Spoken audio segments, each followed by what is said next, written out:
Everybody, we are live again. Dynasty Mirror Search for Who. Thank you so much for joining. I'm waiting for our guests to come in. Brother Ahmed should be here any minute now. It's just I had to get started because if we don't get started by a certain time, we will lose the Facebook stream. I think this is him messaging me right now. Um, so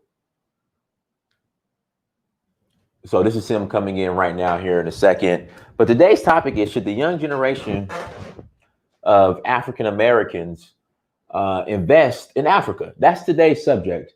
Because it's just with everything going on. I mean, it makes sense to have interests outside of this country. Again, I'm a firm believer. I've been preaching this. Take your American dollar and invest it and flip it in Africa. But before we get started, a couple of announcements. Number one, get your Dynasty Mirror merch, your Dynasty Mirror apparel gear. Go to the our merchandise store here on YouTube. Go to the merchandise store and buy your merch. Africa is the future. Africa is the now. Africa is my therapy. We have that merch, you guys. So go and support, again, the merchandise store here on YouTube and grab some merchandise. Also, if you go to Teespring, it's Ile Amir, which means House of Amir in Yoruba, Teespring. So again, grab your merch. This is the Africa's the Future shirt. Cop a shirt, grab it, rock it, wear it. It just feels good to have on your own stuff. Like I have on my own shirts. I got my own books. With that being said, guys, make sure you go to Amazon and buy a book, or to keep it simple, guys, just go to dynastymir.com. If you scroll down on the site, you'll see links to the books and to the shirts. So please go and support. Hold on, let me see. This is Ahmed right here.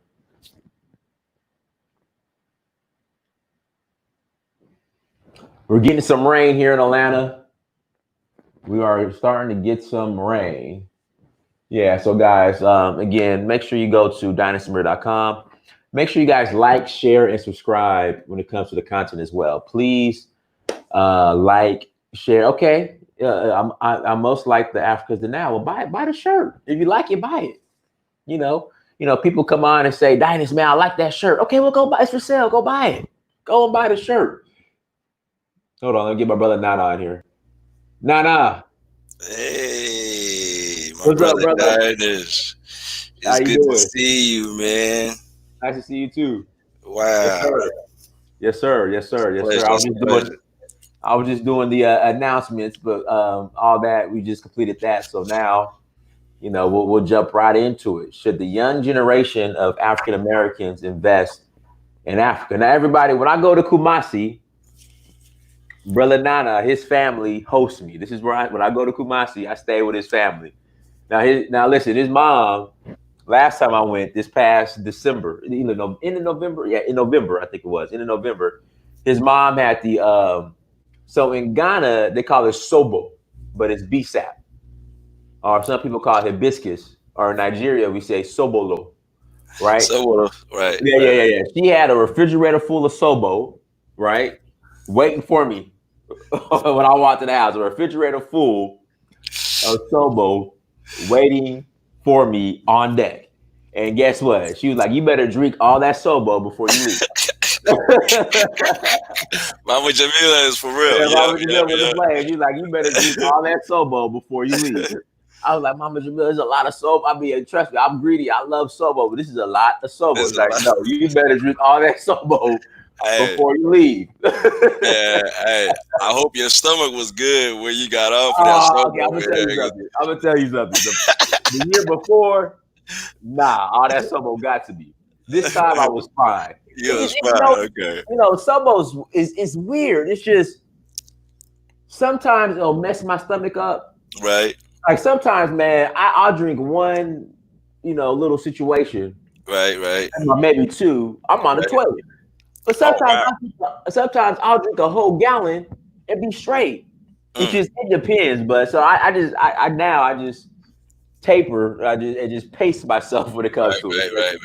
Like I said, it just depends. Sometimes I'm good, sometimes I'm not. Look, man, I don't really mess with it too much. I ain't gonna lie to you. You know what I'm saying? And I kind of piss myself with it, man, Yeah. because man, I've been out here so long. Uh-huh. If you don't really pace yourself, Diners, you Yeah. might end up spending hours in that restroom, man. That stuff is powerful.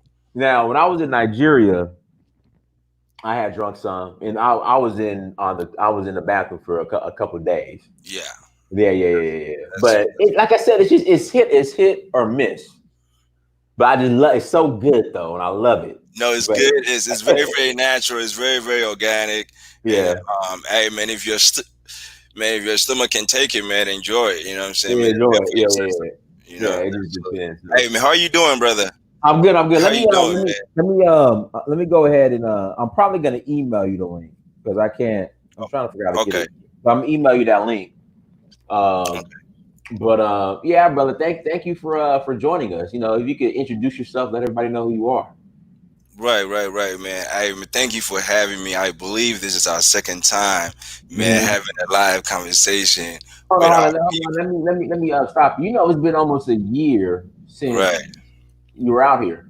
Yeah, that's true. Oh my goodness, man, time Yeah, flies, Giannis. You yeah, know, and we supposed to be in Africa, man. Here we are quarantined in. Man, up in the States, man, trying to figure stuff out. So yeah. yeah.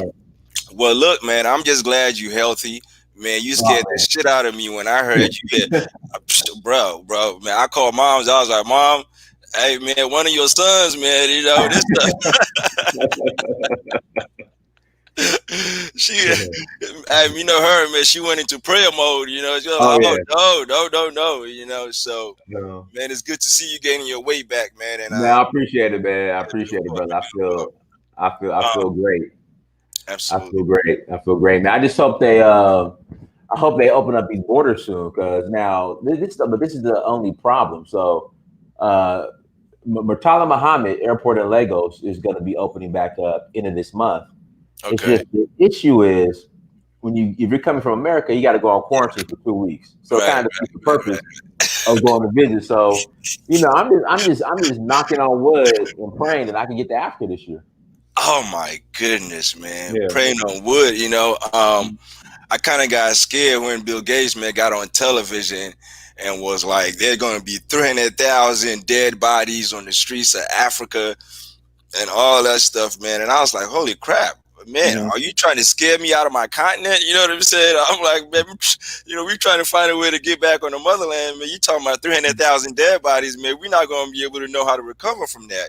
So I pray Mhm. to God, man, these guys are vigilant and they're able to, I don't know, man, find a way to, I don't know, man, kill this stuff out, man, because we got to come home. You know? Right. You got to come home. So I'm looking forward to getting back home. I'm looking Yeah. forward to it. They're not going to scare me out of going. I can tell you that right now. Yeah, yeah. I'm I going. know they're not gonna scare you. That is, I know you ready to go regardless. So, Yeah. yeah. Yeah. Hey, man. Again, thank you for having me on. I would like to say hello to your audience, man. Mhm. Your real committed audience, man. They've been with you through thick and thin, man. All So, right. uh, I respect them. Hello to you guys. Who I am, my name is Ahmed Agyeman. I am an Ashanti born Ghanaian, whatever you want to call it. However, overall, I'm African. Man, that's what matters. Raised in America, moved here, left my mother, our mother Jamila. I left my Mhm. mom's when I was about 10 years old, moved in with my Mhm. dad here in Seattle. I didn't go to school with no Africans, so my experience as black man in America is in the eyes of the African Americans I grew up with. In Seattle, it was a lot. Long story short, I left my father when I was about 16 years old and ran the streets. So if people are Mhm. wondering why I'm qualified to talk about this, you know uh, how it is with our community dynasty. uh, They assume, because you were born in Africa, sometimes you are illusion in regards to what being a black man in America is. You know what I mean? right. Um, and my experience as a black man in America, as I was saying, man, is through the eyes of my African American brothers and sisters. And trust me, when I tell you that Africa saved my life, it did. Because At 24, 25 years old, man, I was facing 5 years. Oh, you didn't tell me that story. You got to go to uh, that story. Can you? Or can you? I mean, can you going through? I'm oh curious man, now. hey man, I got paperwork and all that, man. It's crazy, man. But yeah, man, obviously, man, because I moved in with dad about 10 or 11, hey man, the family was real dysfunctional, you know what I mean? So Mhm. at 16 years old, man, I just ended up on my own. I'm not going to go into details on how I ended up on my own, but I ended up on my own. And who I had my African American friends. And Uh-huh. as I was living with dad, man, I was an A student. Okay, Diners, I'm talking about honest. If you talk about the importance of a father figure in a household, you know Right. what I mean. Having my father, um, in my early stages of my life, man, I'm putting computers together, man. I'm doing all kinds of stuff. After we separated, man, all I had was my friends, and my friends, a lot of them came from single households like I did, Mhm. and hey, man, we were smart and we ran the streets heavy down. Mhm. I'm Mhm. talking about, hey, but that is, man, we ran the streets heavy, right? So at 24, man, everything just started falling apart. You Right. know, I'm talking about I went through some of the worst times I think any human being, you know what I'm saying, man, could possibly face, man. I'm talking about losing my friends to gun violence. You know what I'm saying? A few of them may becoming addicts. I Mhm. dropped out of school at 15 after I left Pops. You know what I'm saying? Wow. So, um, and at 24, man, we made a lot of money in the streets, but it came with a lot of liabilities. A lot of liabilities. At 24, I was facing 5 years because I got in trouble. Uh, and they killed a lot of my friends, man. Hey, man, including someone who was real close to me. I'm talking about real close to me, man. Um, and she died on my birthday. So it was like everything came down, right? So, hey, man, my family, man, I was so disconnected from my family that after they heard what happened and all that stuff, Mhm. man, hey, man, my dad, man, he started reconnecting back with me again, and he's like, hey, after all this stuff is over, man, it's time you take a trip, man, back to the motherland, man, because it's been a long time since you came back. You left as a kid, and hey, you got to come back. So I went back, man, and I mean, Diners, I was about 25 when I went back. Mhm. Okay, man, as soon as I finished my GED, man, I was on probation for 3 years, and man, after I came off of that, man, I was able to travel, and I went, man, and I'm telling you, man, I was depressed when I went Uh-huh. because I had lost a lot of my friends. A lot of my friends, as we speak to date, Diners, twice a month, I'm putting money on people's books, man, in Wow. penitentiaries, bro. These are friends that I was homeless with. You feel me? Uh-huh. Mm. So, um, as I went to Africa, man, I was young when I left. I didn't know who I was. I didn't really know who I was. So, man, I reconnected with my father and my uncles and them, man. And I was there for 3 months, and it changed my life. 3 months Mm. changed my life, Diners. I'm talking about I'm over there at that time, and you talking about a kid at 19 years old, man. I'm making about $4,000 a week at 19 out here in Mhm. Seattle. Okay, man, Right. hitting all kinds of licks. Okay, Mhm. so at 25, I've seen money already. I've seen street money. Now everybody talking about I can't get street money. I gotta go get legitimate money. I don't know what that means. Right. Right. So I'm like, Africa, okay, I'm here to heal, but what does my future really look like? You know what I'm saying? I don't really know what I'm going to do. Everybody talking about go to college. I'm like, okay, they talking about I'm going to make $4,000 a month on the average in college. I was making, I'm making that. You know what I'm A week. saying? A you week. know, you know what I'm saying? So I was like, so wait, I'm supposed to transition out of this situation and okay, I'm going to college and then I come out and hey man, a white man or whoever is paying me 4 or 5 grand a month, and Mhm. I'm supposed to build my future off of that. So man, that was yeah, man, that was rough for me. So as I went to Ghana, man, I was able to answer that question, Diners. Man, I went there, man, and I was like, holy shit, is this what I left to come to America at the age of 10 or 11 to live with my dad? Oh my goodness, because I had seen the worst of America as a black man being on the streets on my own. Mm-hmm. Okay, so me coming back to Africa, man, I was looking at Africa very, very differently. You know what I mean? I'm looking at Africa like arable land. I'm looking at Africa like, damn, organic food everywhere. I'm looking at Africa like, hold up, these folks got culture, culture Right. with morality and values. I'm looking at this stuff like, man, these folks got a family household. You know, Right. this is not something that came up overnight. I got to look into this. You know what I'm saying? So I started looking into my identity and who I am. And I realized, man, I found out, man, I'm connected to one of the biggest families, man, there is in Ghana. You know, Right. and a whole lot of other stuff. But most important thing is I had a spiritual communication with the higher power. Because again, Mm-hmm. if you 19 making 4 grand a week, man, you arrogant. Man, man, I'm fly. You know all these stuff, man. I'm young, man. Hip hop is everything to us, right? So I'm young, blah blah blah. I'm doing all kinds of wild stuff, and I think God brought me down because, man, He had a bigger purpose for me. So I had to understand that, God, if you were the only one to bring me down, what do I mean to Africa and the diaspora? You see what Mm-hmm. I'm saying? So after I realized who I'm connected to in terms of my family, man, I started getting to know my family a lot more. Man, I started going back to Ghana and other parts of Africa every year, man.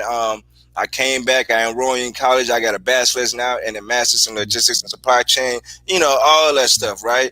But most important thing is I didn't leave Africa alone after it changed my life.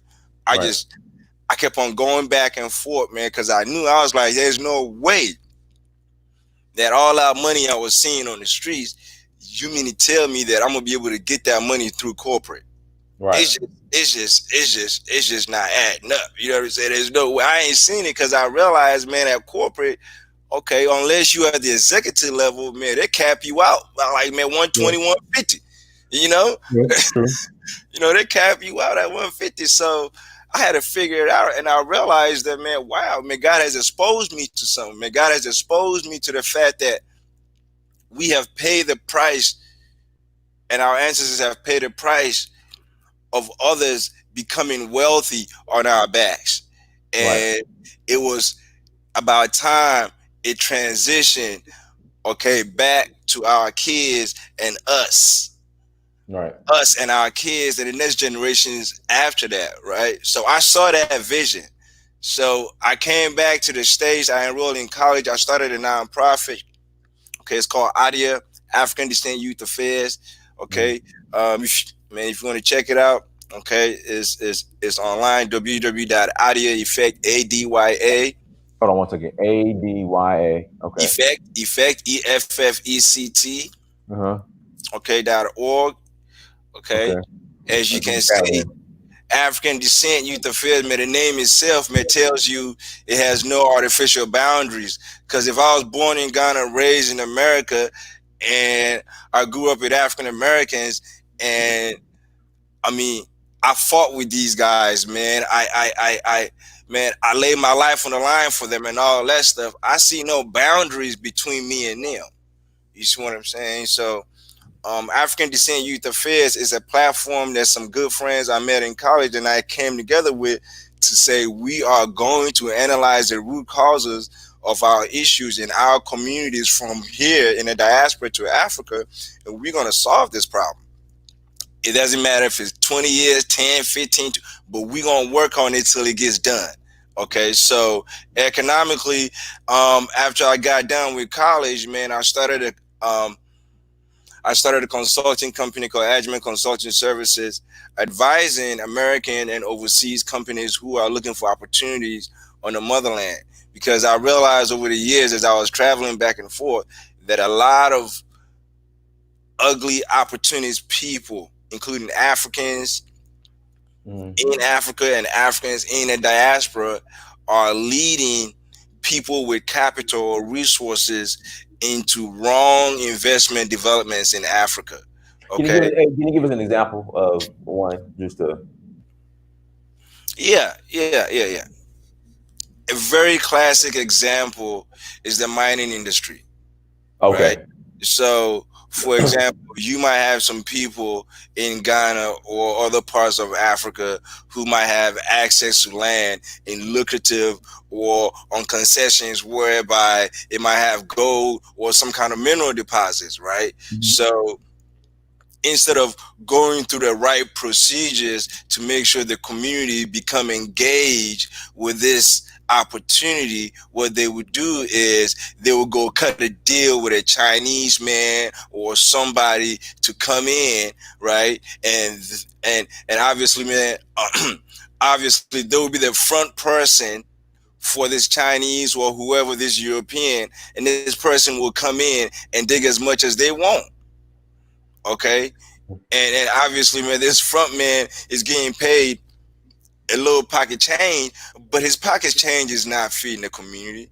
Okay, his pocket change is not going to create education opportunities for these kids to understand what skill set development is. You see what I'm saying? So these are some of the opportunities. There's many, many, many, many, many more, but these are some of the opportunities that are being led by the wrong people to destroy Africa, right? So people like me had to come in because I have a business background. I understand the process of value development. I love it. As I was on the streets, I just everything we did was it was innovative and it was our own way of making money. So I figure if I transition the same mindset, I can give back to God by protecting the motherland in the right investment format. Um, I'm close to a lot of people in high places, and it's our goal to protect the continent and make sure the right people come in and yield the right benefits. Right. So, yeah, man, that's my background. In a long story short, but yeah, All right. So as far as investing in Africa, should the question is, should the young generation of Black Americans, African Americans, invest in Africa? Of course, I'm gonna say yes. In fact, I'm gonna say all generations should. But why should the young generation start looking at Africa? yeah. I think that question more than ever is very, very important today. Mm-hmm. Um, Rest in peace, George Floyd. Rest Right. in peace to all the innocent people who have lost their lives senselessly in the Mm-hmm. eyes of these so-called deceivers and these so-called civilized people. You know, as I tell my cousins all the time, you can't claim to be civilized and have people fight for civil rights. That's a contradiction, Right. Right.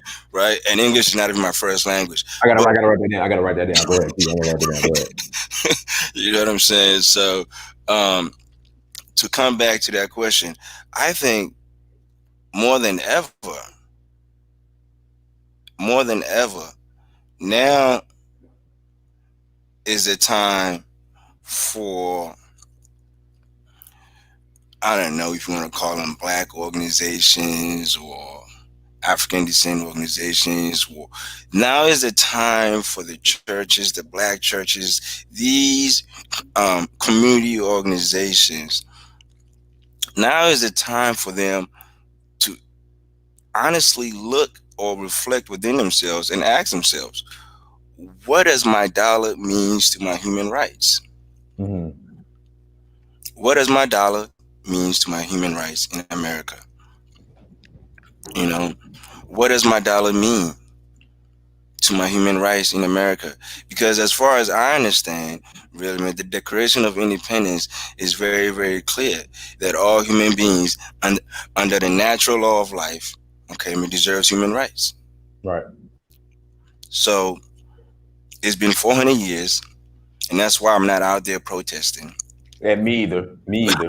Okay, I will not. I will not spend another generation or lifetime protesting. I'm just not doing it. no, Yeah. No. okay, because maybe it's about time these folks go and check each other. Because like I was saying, even though I grew up here, English is not my first language, and as far as I understand, like I had said, you can't walk around and manifest yourself as being a civilized example of humanity and go around and systematically continue to deny people Doesn't matter what color they are. I don't believe in color. That color thing is very, very tricky, man. The Romans had started that, Dynast. It wasn't even as yeah, okay, that's a whole nother thing. Man, as Africans, um, you can't claim to be civilized and have people fighting for civil rights. So I'm looking at these folks like maybe these white folks need to have that conversation among themselves Mm-hmm. and decide what kind of a humanity they want to be in the space of everybody else. Because we obviously been telling them for 400 years, Right. and and nothing is happening, right? So African Americans need to sit back and go. Now I'm talking about now with the whole wide world, everybody waking up because after seeing this video, all of a sudden this video has woken up everybody. I'm like, hold up, we've been dying for a long time. Rest in peace to George Floyd and all the innocent folks, but we've been dying for a long time. Obama Right. was the president for 8 years, and we were dying like every couple months. We were dying. You know what I'm saying? So the question is, what does our dollar mean for our human rights in this country? And I Right. think is the survival of African Americans is in your survival and interest. I'm an African American. Is in our survival and interest to really ask that question. You know, I heard the NBA is trying to get back out there. I'm like, why? Why are you trying to miss this opportunity to tell these folks who obviously people forget that we are living in 2020, 2021 is only 4 or 5 months away. And Crazy already. Already. okay, and these folks who are so-called oppressing us right now are not the white folks from 200 years ago or Mhm. 150 years ago. Okay, Diners, I just gave you a link to my nonprofit organization. Mhm. Man, Diners, when we created our first program, Sankofa Tutoring System, I live in Seattle. Now, if you talk about liberal white folks, because Yeah, yeah. Seattle is the capital. it's the capital of And San liberal, Francisco. Seattle, San Francisco. Yeah. it's the capital Right. of liberal white folks. I just gave you my whole background of what I went through in Seattle. There is a darkness in Seattle within this liberal capitalism environment that we live in here that no one even pay attention to. How can a kid like me and my friends, I grew up with about 14 friends, Diners, and only two left. Oh wow. Honestly, I swear to God on my daughter's life, in terms of like, I could call right now and say hello. Hmm. Everybody else is either gone or in the pen, honestly. In the city of math and science, you Hmm. have Amazon around the corner, you have Boeing over there, you have Microsoft over there. But let me tell you, the process of developing our kids to become productive human capitals in the city of Seattle, okay, Diners, is in the hands of hey, man, some of the most failing academic institutions in the whole country. I'm talking about if you come to Seattle, our neighborhoods got some of the most failing schools. I think that's black schools. Period. And I mean, in black neighborhood, I think that school is Well, I'm representative. just Period. reflecting it to say, well, the good white people. So Right. if you're talking about Seattle, we we're supposed to be the capital of the good white people. Hmm. And don't get me wrong, I have a couple good white folk friends in my life, and they are some very good human beings. They have impacted my life very, very well. But I wouldn't say it's a lot of them Hmm. because in the city of math and science, we are importing human capitals from India and all kinds of places to work at Amazon and Microsoft. When our city kids, okay, our city kids, only 30% of one of the biggest high schools in the whole city, because it's in a black neighborhood, only 30% of them can do math and science. And in the past 12 years, the black community in Seattle has been so gentrified. I swear to God, you wouldn't even think this place had a black culture 10, 15, 20, 50, 100 years ago. Okay, Quincy Jones came out of here, Diners. Mm. You see what I'm saying? So now, if you talking about investing in Africa, I think their survival depends on it. Because Right. it's obvious that these folks over here are not willing to give them equity for their dollar. But most importantly, Dynasty, man, let's look at this strategy. If we talking about young African Americans, Man, if I say their survival depends on it, man, Dynasty, Africa just went into the biggest free trade agreement in the world. Hmm. So let's look at the pattern of development. I mean, you used to be in sales. Right. Okay, I mean, you used to be in sales, Diners. You understand the power of probabilities as a tool of analysis, Right. okay, to make informed decisions. One second now. Guys, make sure you hit that like button, okay? If you're in the chat, if you're watching this, hit that like button, please. And also share the video as well. But hit that like button. Now go ahead. Listen, Africa is far from perfect. Right. Okay, Africa, you know it, Diners. Man, I know it. Those guys over there, you got some folks over there, man, they will just, okay. Yeah. But let's be realistic with this conversation. Let's look at the pattern of Africa the last 50 years. Hmm. Diners, you've been going there for a long time. The Right. Africa today is not the Africa 20 years ago. Nope. It's not the Africa 30 years ago.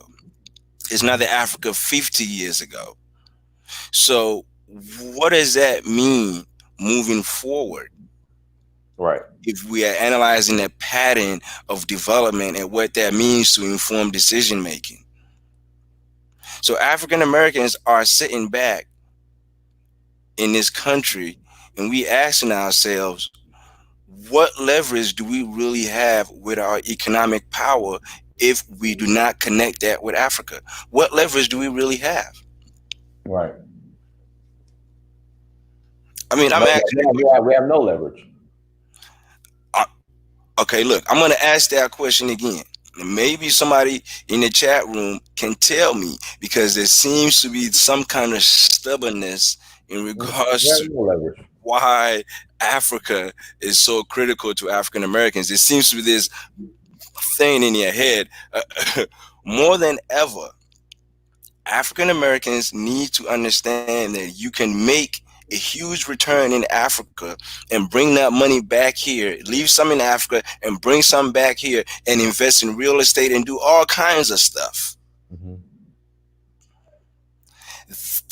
Look, and this model is not a new model, Diners. Right. It's not. This model is the reason why black people are not getting equity in America, or so-called African descent people not getting equity in America, because this model was implemented going back to the Roman days. They Right.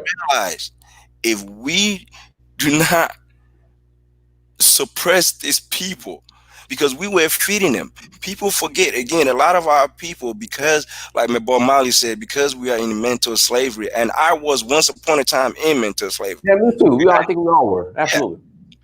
and I had to come out of that mental slavery and understand what is my value, what is my brand value as an identity.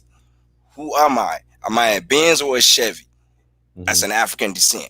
You know, and when I started answering that question, I had to look back. Okay, Sankofa, I had to reflect back. I had to look back and go, who were my ancestors? Because if 400 years ago is the conversation of how long we've been oppressed, who were we before we were oppressed? Like African Americans think that their situation in America has no connection to Africa, you are ludicrous. You are ludicrous. You think you are being oppressed in America because you are a special black man in America? Right. Hold on. Bolaji, Like, Borisha, just look at the exchange rate, 350 naira to a dollar. No, it's went up. It's like 374 naira to a dollar. Just when I was in Nigeria this past January, it was like 358, 357. Now it's 374 to a dollar. Well, go ahead, go ahead. okay, look, this model of investing in your homeland and bringing that money to wherever you are living is a leverage that the African Americans have been missing for the past 200 years. Since they became free, the conversation has been going back to the Webb Du Bois days and obviously Frederick Douglass days, and you being aware of African Americans obviously migrating to Liberia and stuff. This conversation has been going for a long time, but we need to narrow it down to right now. Right. And my plea to the African Americans, and it's really a plea because I can't watch that video 8 minutes and 46 seconds without my mind just going crazy. So it is a plea. If you don't have an African friend as an African American, and I'm not talking about these coons, because you have coons in the African community, just do not assume because an African is in Africa, he is aware of his brand identity and value. Right. No. African as an identity comes with a tradition, it comes with culture and values and a certain understanding that goes back thousands and thousands of years that a lot of people do not assimilate with. It doesn't matter if they live in Africa or outside of Africa. So if you have an African friend, try to understand the type of African he is. Is he someone who is putting money back on the continent? Is that the type of African he is? If he's not putting money back on the continent, he's not the type of African you want to be friends with. Okay, because he can't tell you nothing. He can't help you. But I will encourage, and my plea to the African Americans is, when you analyze this is very, very important, Dynast. I need you to listen to me. Go ahead, I'm here.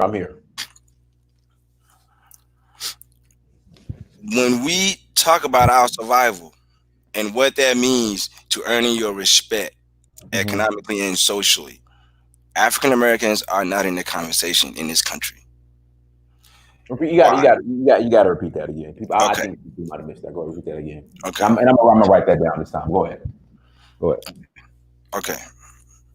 And guys, if you're looking for me, it's agyemanconsultingservices.com. We are doing great work. We are really doing great work. We are forever investing in Africa. When it comes to the survival conversation and what that means, when it comes to survival, African Americans in America, when it comes to survival, we are not involved in that conversation.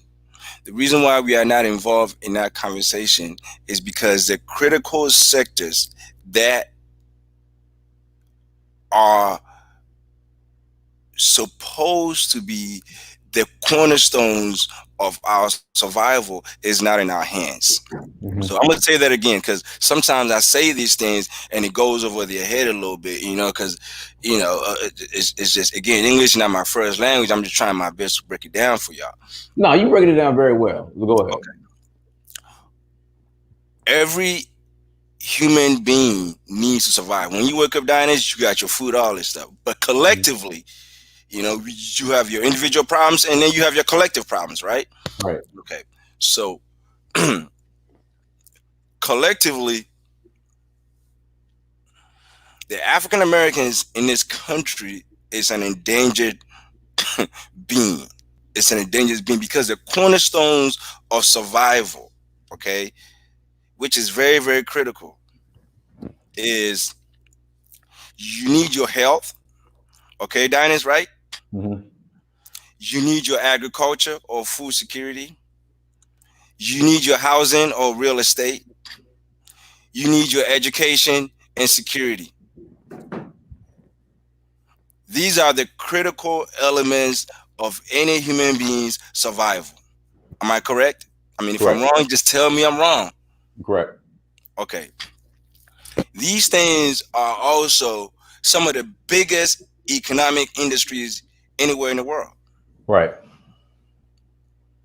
So what does that mean? These value chain sectors that we're talking about, when we analyze the African American economic base, they say we $1.5 trillion a year, supposedly, every 12 months. Allegedly. When we analyze the economic base of the African Americans, those with the power, the Cosbys, the Jay-Z's, the Oprahs, the Jordans, right? how many of them have their money invested in the critical sectors of the African American survival? How many of them? I mean, No, maybe I'm missing some information. I know Jay-Z is rich. That's what I hear. But could we say a part of his portfolio includes a huge warehouse or distribution center in the South or somewhere in the Midwest where no, he's getting food to come in, and he got grocery chains in these black neighborhoods, no, and these guys are buying or patronizing his brand or food distribution or food company? no. And on top of that, Jay Z's been very quiet in regards to the George Floyd situation, especially when he said we're past kneeling, and he partnered with the NFL. He's been kind of quiet, unless I'm missing something. Unless he made a statement, I missed it. That's what I'm saying, that the African Americans are in danger because no one is willing to sacrifice their credit to address the real problem. Hmm. Everybody who is in a position of power as an African American in America is scared that if this George Floyd thing, if it doesn't go anywhere and they show their face, they might lose their line of credit. Hmm. Mm. Mm. So he might miss out on his yacht. He might miss out on this opportunity because No, that's what I'm saying. When you are not in control in the critical aspects or the critical areas or industries of your survival, you become vulnerable. Like things like, you getting scared to lose your line of credit. You diners don't give a shit if they cut your line of credit in America. You are a yeah, prince in Nigeria. You can go yeah, sit over there, and yeah, it is what it is. You yeah. know, I don't give a shit if they cut, man, if they cut my line of credit in America. I got acres and acres of land on the motherland. I go Mhm. sit over there, eat organic food. You know what I'm saying? I'll sell my shit to Ethiopia. I'll sell my shit to Sierra Leone. And that's the whole point of the African free trade. But that's not the case for these multi-millionaires and so-called billionaires of African Americans in America. That's not the case for them. They have tied their life savings in the hands of the devil, of the deceiver. And so when the deceiver is killing your children and your cousins, it comes down to, am I willing to be Harriet Tubman? You remember what she said. She said, I could have saved a lot of our people. I could have saved a lot of our people only if they had believed. No, A lot of our people don't believe, so they have tied their economic survival with their master. right. Mm. You see what I'm saying? So I'm saying their survival is at stake economically. And the only way they're going to be able to come out of it, Diners, is to be able to understand that they cannot repeat Haiti all over again. Right. I'm, I'm going to say that again. It's in the African American interest to understand that they cannot repeat Haiti all over again. When Haiti fought his way to be independent, it was on his own Right. because Africa was being colonized at that time. The motherland was being chopped in pieces. So the motherland couldn't save them. Hmm. So the motherland couldn't help them. But right now, the African Union has no excuse. In the African Union, a lot of those people on there as just as bamboozled as these African Americans. So it's going Right. to be very difficult for them to recognize it right now. But that's what they should be doing. How do Hmm. we recognize the kinship with our brothers and sisters in America who are dying economically and socially? You see what I'm saying, Diners? So their Right. survival is at stake if they don't realize that the only way they can come out of this is to go back and build that relationship with the motherland, because the motherland is the only continent that has ever saved anybody, whether the right way or the wrong way. It saves you. Right. You and look, It's funny, Nana. So one of my shirts, I might put it in production, but I went with Africa as my therapy instead. It was going to be Africa Saved Me. You see, and that's why I'm saying is that these brothers and sisters, I pray every day. I'm a very spiritual person. I pray every day for the Spirit to forgive our ancestors for anything they did wrong. I pray every day for our brothers and sisters here to recognize, because the Africans are acting like spoiled childs. It's like having a kid, and you have everything to give them, and they're not recognizing and being grateful for it, and they are upset because maybe you and the mom have broken up or something, da da da da, and obviously maybe they're emotional about that, and all the resources that you want to give this kid to be successful, he still don't want it. That's how I see the African diaspora behaving when it comes to Mother Africa. You can't fault Mother Africa for who she is and what she done did in the past, and all this accountabilities, man, they put on her. She's there. She's always been there. She's given us everything we have ever wished for. Dinus, what the hell else do we want? Right. Everybody had to come to her. Everybody had to come to your mother to get rich, and you still running from your mother. Mm? Right. What the African Americans are not realizing, and this is very important, because they might not understand the background of why they are going through what they're going through. They think it began with slavery. When the Romans got kicked out after they killed Jesus, and they got kicked out of Africa, out of the Arabia and Egypt because of Islam, Mhm. the so-called Arabs, a lot of people understand these were black Arabs.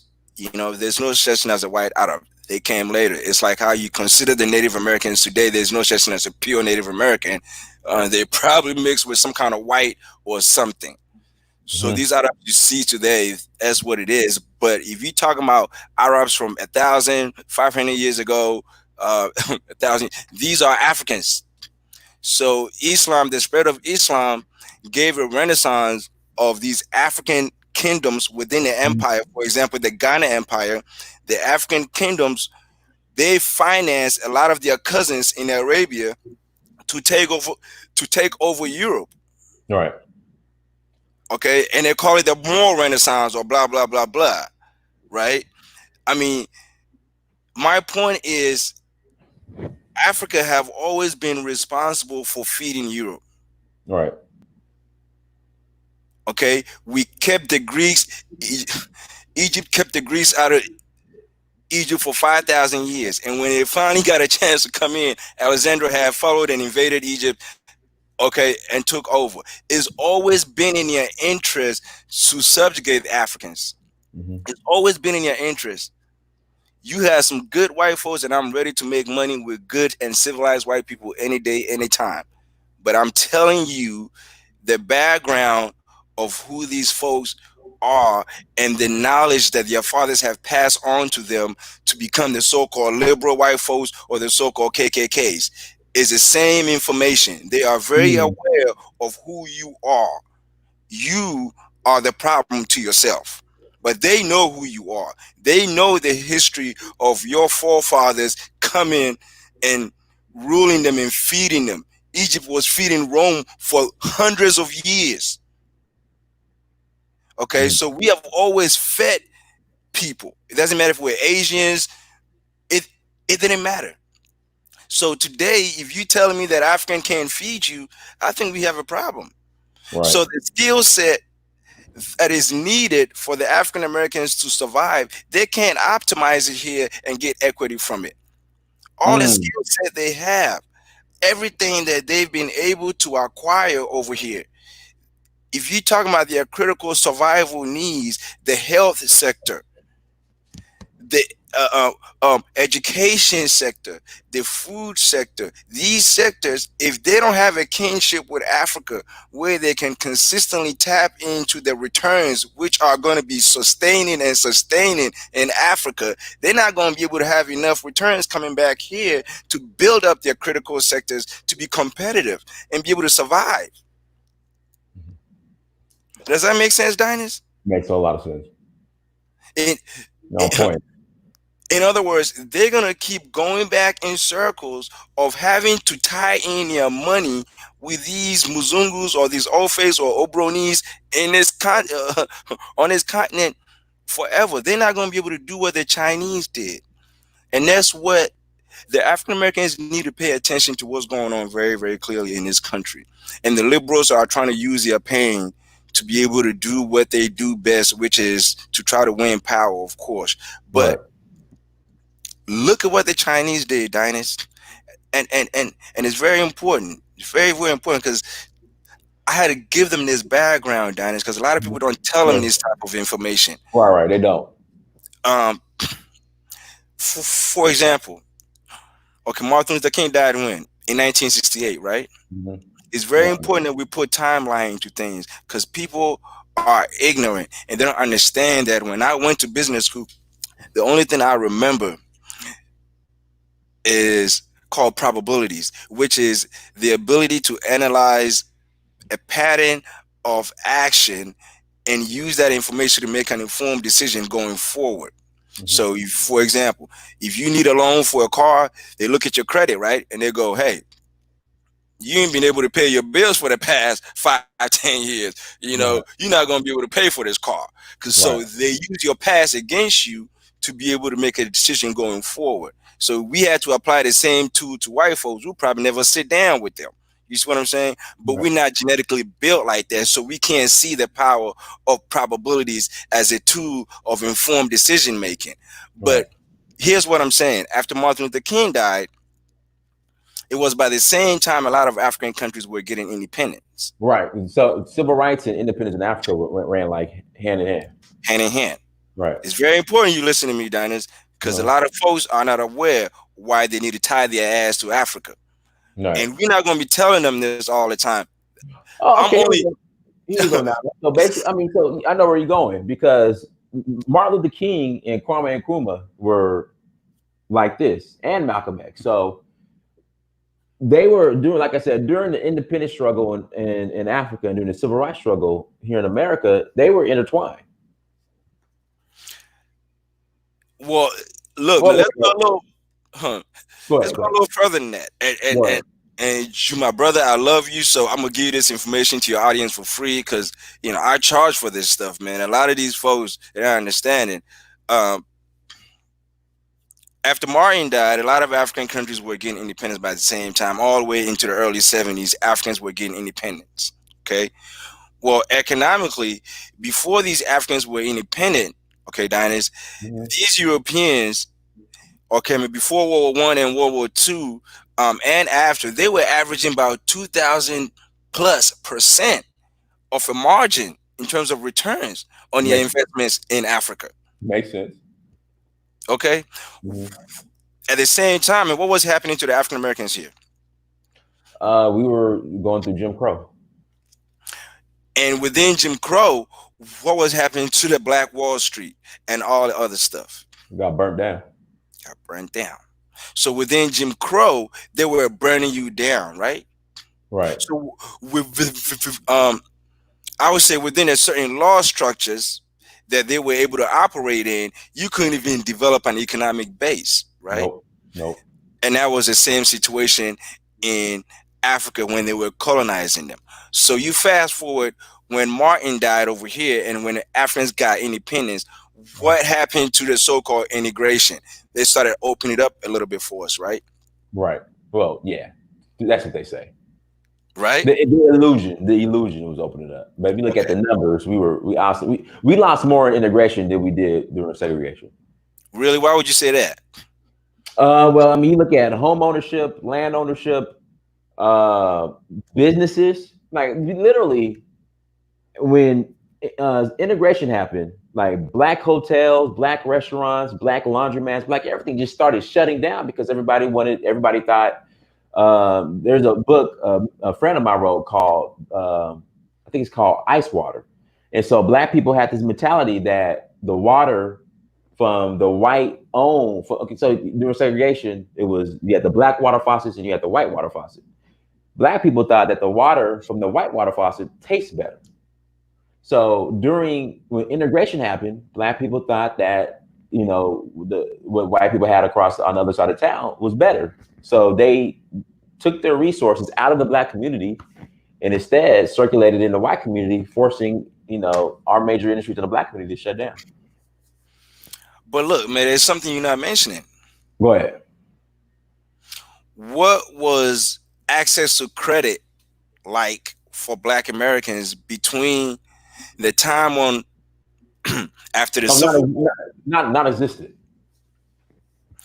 What happened to Black Americans after the Great Deal, which pretty much took place after World War II? I'm We, talking about the we, Great New Deal we weren't included. who transitioned from the urban zones to the suburbs with the Great New Deal and all that stuff. The white people.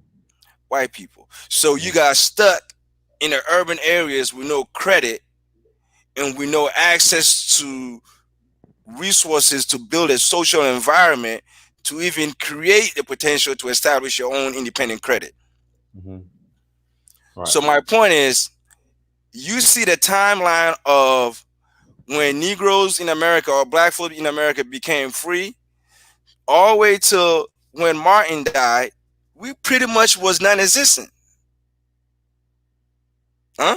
You said non-existent. Right, economically. Well, I kind of okay. I'll give you an example. Somebody brought up sports teams. They were saying before Jackie Robinson integrated into the major leagues, the Negro leagues were making just about as much money or bringing in just about revenue as the major leagues. But then when Jackie Robinson integrated into the Major League Baseball, that pretty much was the death blow or the nail in the coffin for the Negro leagues, which disbanded. So we had everything, but we just So thank you so much for correcting me because I had played a devil's advocate with you, because my whole point is when we were focusing on us in America between the times when the laws were not even in our favor, we did what we can to be economically free. Right. Even though they did everything they can to destroy it, from obviously Rosewood and obviously Black Wall Street and all of that, right? No different in Africa, but this is where things change. Here they call it integration, right? Right. Integration is when we started losing everything in terms of ownership and equity, and the concentration on how to and the concentration on how to take ownership within our own supply and demand systems, right, in our communities, whatnot. In Africa, these Europeans that were making 2,000% average on Africa when they were colonizing them, when these Africans started getting independence, that was about the same time that China was opening up. Right. Okay, because Mao had closed the borders after they went to war with these English folks over the opium situation, right?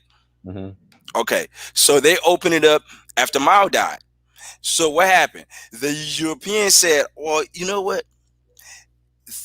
This is how distasteful they were. They were so upset and so angry for us fighting for our human rights that while they were giving Americans integration, they were saying, we are going to replace our 2,000% profit margin average loss in Africa with going to where? China. Right. Because really, logically speaking, if Europe had invaded Africa and colonized it for all these centuries, because it was a direct connection, okay, a route rise from Africa to Europe right there. If you were able to move your goods to Europe so easily when you were colonizing us, why in the hell would you take your whole manufacturing base to China after we fight for independence? Right. Because I mean, China at the time was the closest thing to free labor. That's why. Huh? China at the time was the closest thing to free labor. Well, my point is they have never wanted to get money with you. Mm-hmm. Italy has no damn cows. I mean, how many cows? They buying Ethiopian leather and Yeah, adding the somebody said finishing. the cows come from Ethiopia and like the leather. Yeah, yeah, that's right. Yeah, Somebody was telling me that it right. comes from Okay. Ethiopia. Yeah. Okay. Man, you buying Ethiopian raw leather and adding the finishing to it, and you calling it Italian Italian leather, leather. But you right? done moved your manufacturing from Italy to China, and Ethiopia is across the waters. Mm-hmm. So they have never wanted to get money with you because it comes down to leverage. What leverage would they have over you when they start getting money with you? But you Right. know what, man? Hey, man, God don't like ugly. Mm-hmm. God don't like ugly, and this is very important for my African American brothers because when they were doing that, okay, his spirit had other plans. So what China did was they said, "Yeah, sure, come on in. I'm gonna play the marathon game anyway. So yeah, man, come on in." But the white folks or the Europeans had forgot that the Chinese had Chinatowns everywhere in America, and Right. they, unlike the African Americans, they had connections with their brothers and sisters in America. Right. So what happened? They would send money to their brothers and sisters in America to buy up real estate, to Right. buy up ownership there. To buy. So what took the Americans over 250 years to build, the Chinese had built in 40 years. Because while you were taking your manufacturing away from your Africa, he was he was taking in your manufacturing and selling you the goods and selling the African and secondhand goods. So he's making money from both ways. So by the Right. time you realize he done caught up to you, and Right. he owns 30% of your economy. Now you checkmate because you don't know what the next 25 years looking like if he keeps moving that way. So what does that mean for the African American? Do not get involved in that fight. This is the time to consolidate your resources. This Mm. is the time to look at your brothers and sisters who are open-minded and go, what can we do? Where is the first step? The first step is to contact Dynasty and take a trip to the motherland. Mm. Take a trip. Be humble enough to go to the Mecca of your DNA The Mecca of your DNA. I gotta write that down. I gotta write that down. I gotta write that down. because it's in your own survival interest to do so.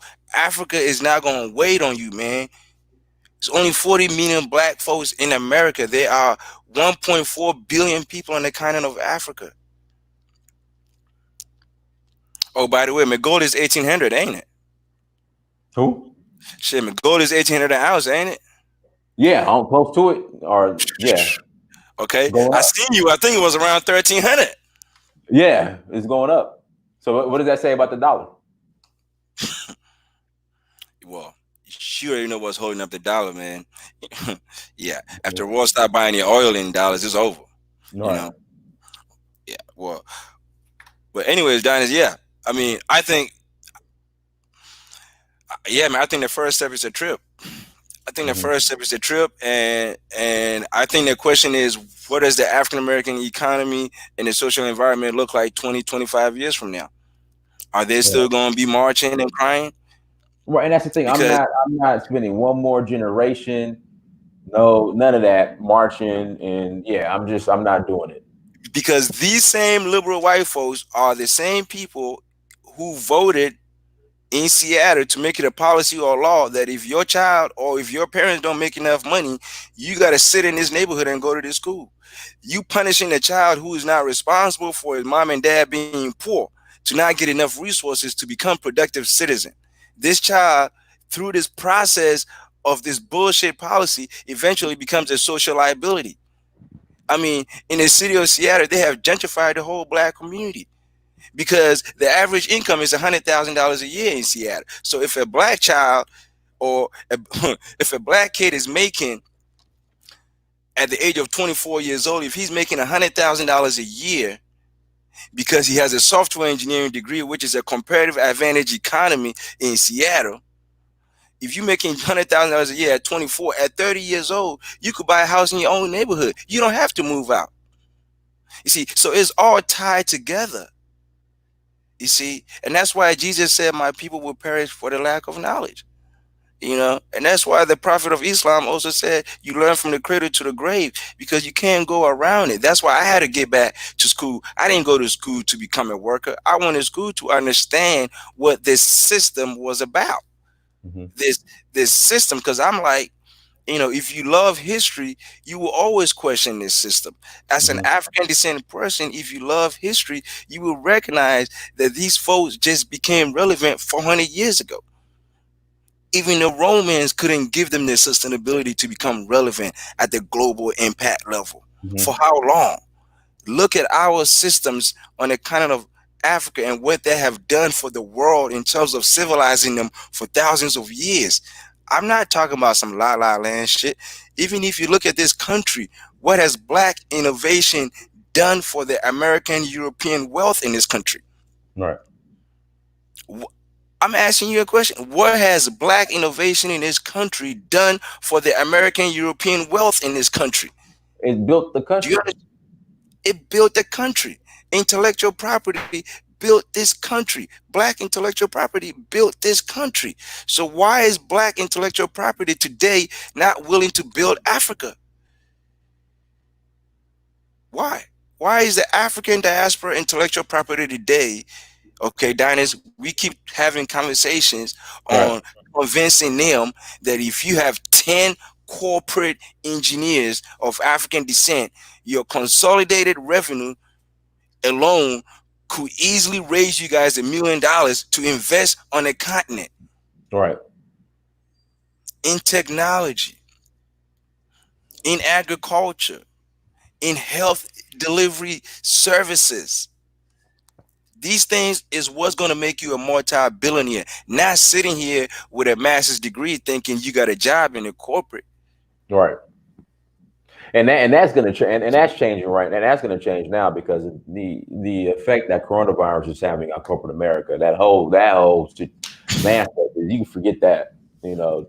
Look, if you look outside my building right there, right, Amazon is just around the corner. Oh, Uh huh. okay, I'm talking about literally they occupy like a third of the whole downtown Seattle, and it's empty. How do you justify value on a building which is not being productive? And this man, in the last 12 years, the city of Seattle has invested over $500 billion into the infrastructure system, from light rails to the surge in real estate, um, to new companies which have moved here because of the surge in Amazon. And all the black folks got was failing schools and gentrification Mm. in the most liberal so-called capitalist society in America. So if this was happening in the most liberal city, what do you think is happening to our brothers and sisters in the Midwest and the South and all these Right. places? So your health is at stake. Hmm. Your education is at stake. Your agriculture is at stake. Look at what COVID-19 was doing to our brothers. If you were not someone who was in tune and educated on how to take care of your body, Diners, you would have been gone. Yeah. But look at it. When you look at who feeds our communities, okay, Diners, we who feed our communities? Who? If Yeah. you go to the South, I was shocked. They shopping from Walmart. That's where they buying their food from. Hmm. We got a garden going in the back now. You don't have a choice. Yeah. Anyways, any questions, my brother? Let's hear, guys. We'll take a couple calls. Okay, we're going to take 2 calls. If you want to call in, email is uhuru at searchforuhuru.com. Send me an email and I'll send you a link, and you're more than welcome to call in. Again, uhuru at searchforuhuru.com. Again, uhuru at searchforuhuru.com. I just put the link in the chat room. If you guys want to call in, call in. Guys, again, like, share, subscribe. Okay, go to the merch store, the merchandise store, the apparel store. Okay, buy a shirt. Africa's future.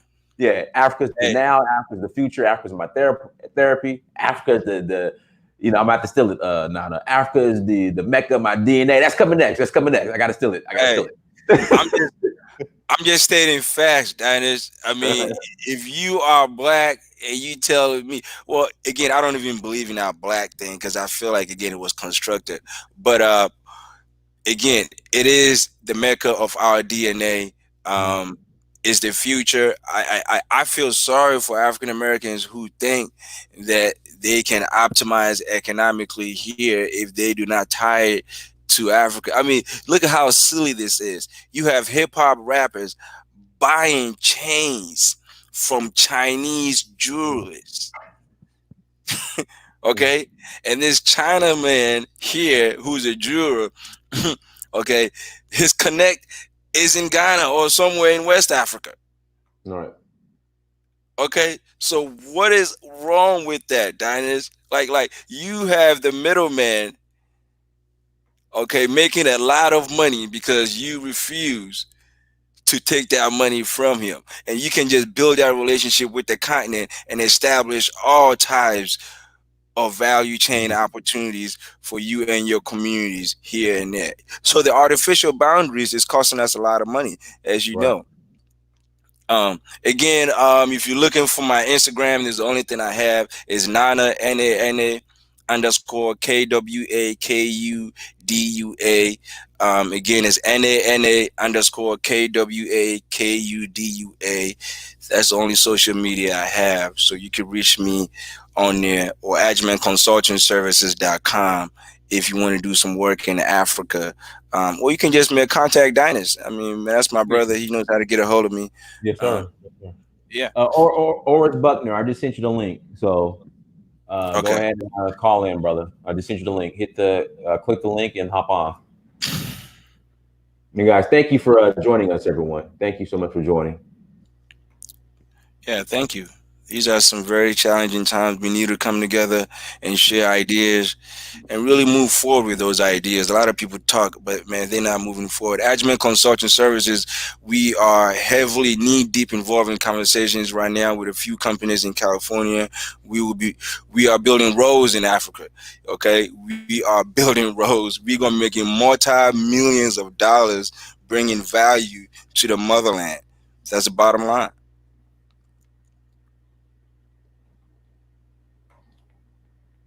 All right, Oris, we're waiting on you, bro. And then at the Oris, we'll take one more call and then we will log out.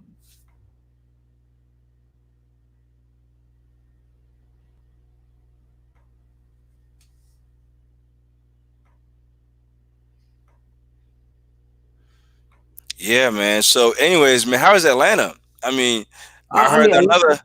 I heard another young man got shot over there a couple days uh, ago. yeah, but it's definitely not a George Floyd situation. I Okay, mean, I okay, saw the whole entire video. I'm not saying death. I mean, I'm not saying deadly force should be used, but I mean, you okay. know, All right.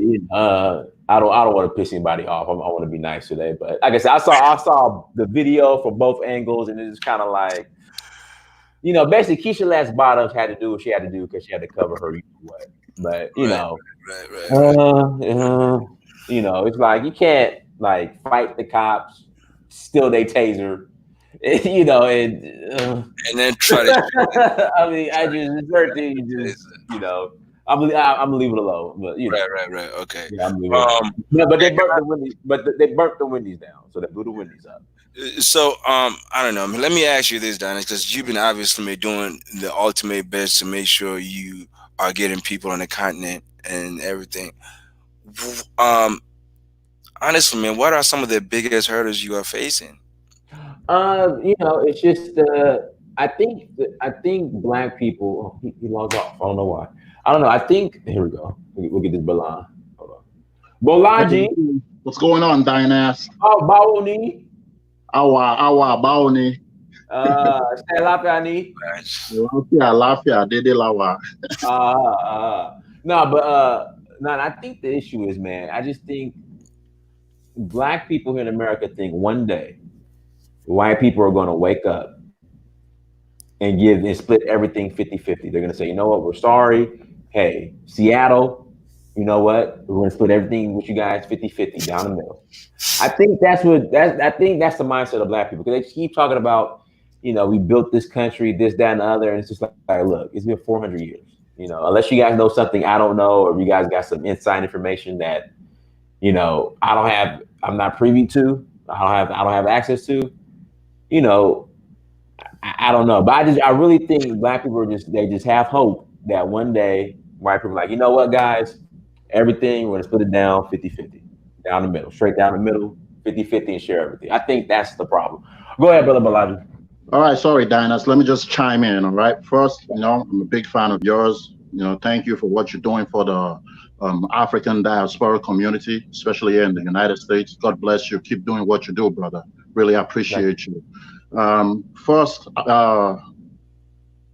the black community, and I'm talking about my brothers and sisters in America, they need to understand there is no black place. There's no place for the black man here.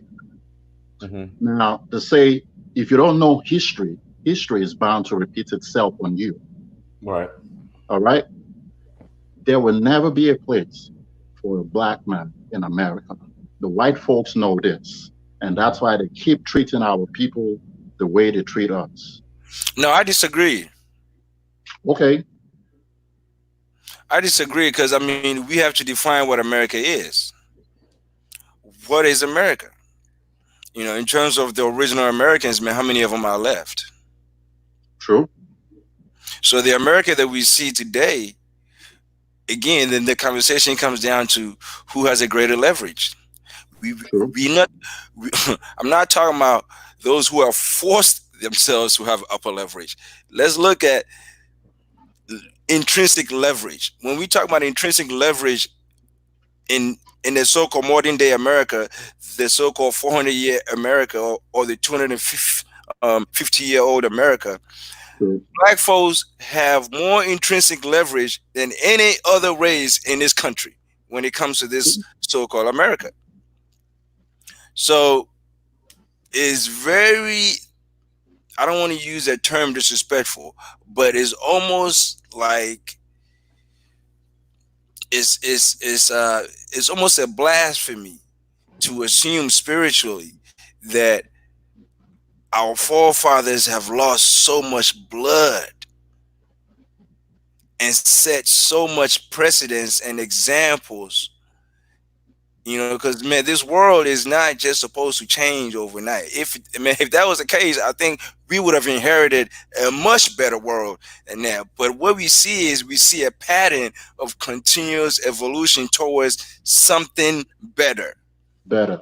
True. And black folks are going to be responsible for that transition. It's not going to be in the hands of a people that have a track record of being barbaric and uncivilized, because the world will not survive moving forward in the hands of uncivilized people. That's why, Mr. Dynas and I having this conversation in regards to the importance of the African diaspora realizing the criticality of optimizing your leverage of kinship with the mother continent. America is equal with Africa. America fit into Africa about four times. True. Economically, socially, culturally, values, and morally is not as equal to Africa. His whole system of empirism is a copycat version of what our ancestors had done for thousands of years.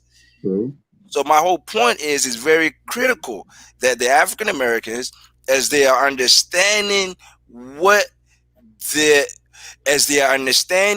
process of ownership regarding the critical sectors of their survival, the health, the agriculture, these things. I'm very serious. If you come to America, the Chinese got their own grocery stores. It's not by coincidence. No, I live here.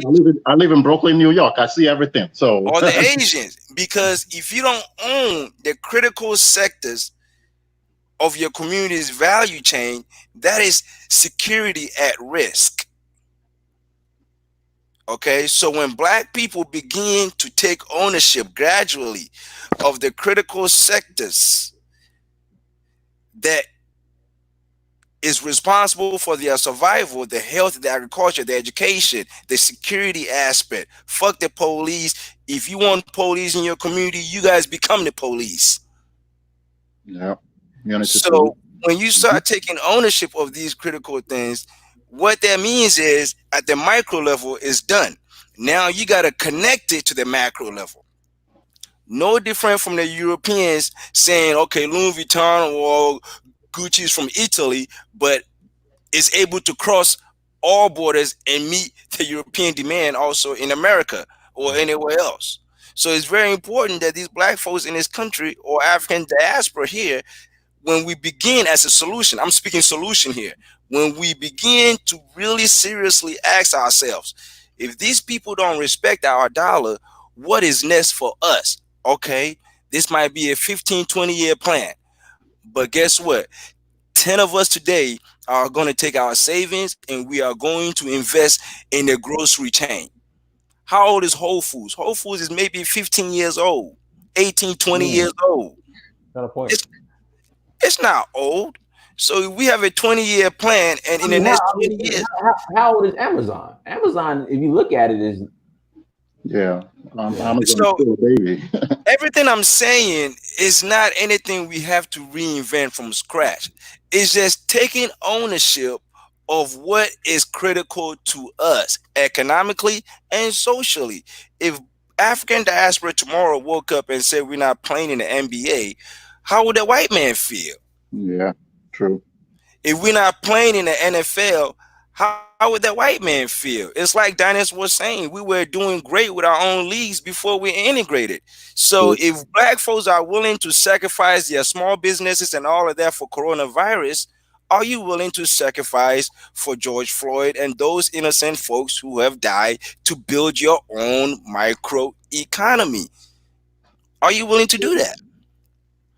True. That's very true, brother. You know what I'm Very saying? true. So we don't need to run away from America. What we need is to take ownership of what belongs to us in America, because our ancestors paid that price for you to be here. Because a lot of people have this misunderstanding that African is a specific identity of a people on a continent.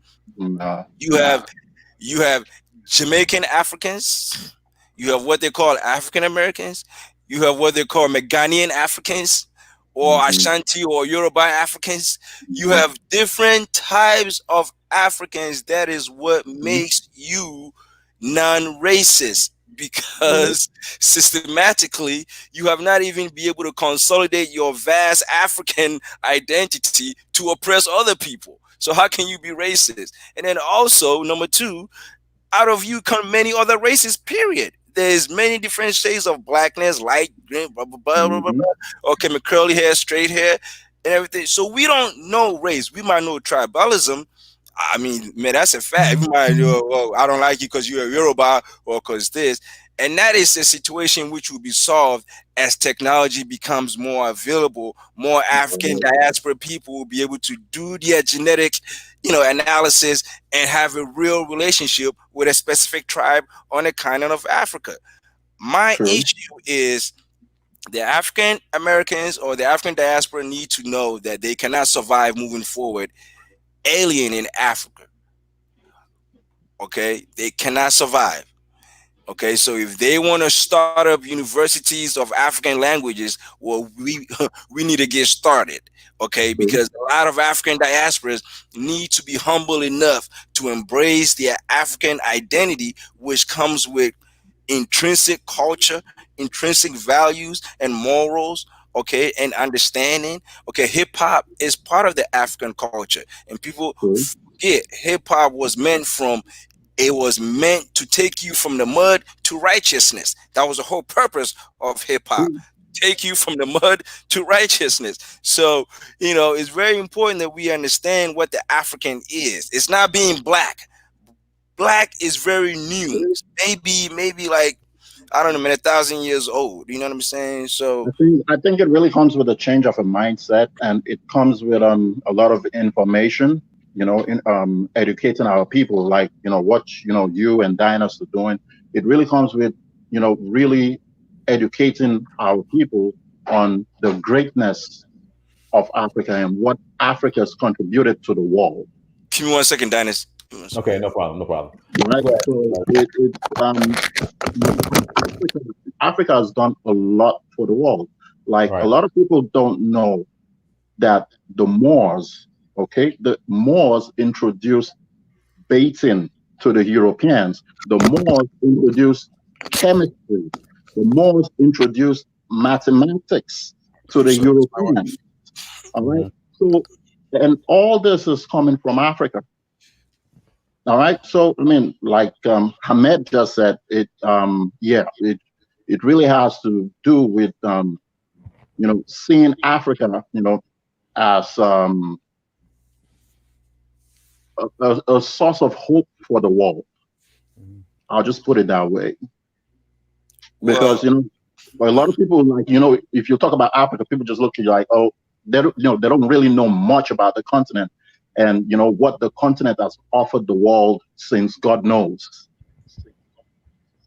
Right, Adonis and I had this conversation in our last interview, and we talked about the importance of branding. Yeah. I don't know if you remember, Dinus. I think we had a conversation about it, and we're talking about branding. When we say branding, what does it mean? What is the correlation between brand and value? Right. The African as identity brand is a weak brand because majority of people are what Bob Marley called rat races, right? Yeah. They just so if it's not popular, if it's not shining, if it's not what everybody wants to be, then everybody runs away from it. And that has been one of the biggest liabilities to the progress of the African descent people at the global level, is that we're not owning up to our brand and the rich heritage and history. We are allowing 400 years of oppression to completely eradicate what our ancestors had significantly contributed to civilization. You know what I mean? And as long as we keep having that mindset, it just means we are ungrateful. And you and I know in a spiritual world, ungrateful people don't really go far. You know what I mean? So yeah. All right, guys. Thank you so much for having me on your show. Amirdynast, keep it up, brother. God bless you. And keep educating the people, okay? Yes, sir. I know, for free this time, huh? For free this time, for free. Support Diners. Support Diners. Make sure you donate to his channel, man. Give me that link to get those t-shirts. I love it. There you go. All right, man. All right, now we'll go ahead and close out, brother. Anything else you'd like to share in closing, and then also repeat to everyone how they can get in contact with you. Yes, sir. Yes, sir. Diners, thank you for this opportunity. Oh, no, anytime. Obviously, man, I think we should do this more often because I always have a different perspective. But yeah, man, I would like to say thank you to your audience. To get in touch with me, Agyeman Consulting Services, Agyeman. It's my last name, consultingservices.com. If you need any help, let us know. Instagram is Nana_Kwakudua, which is KWAKUDUA at Instagram. And I'm grateful, man. And we are hoping that we won't be having this conversation for too long specifically, but more like what we are doing on the continent, right? So, yeah.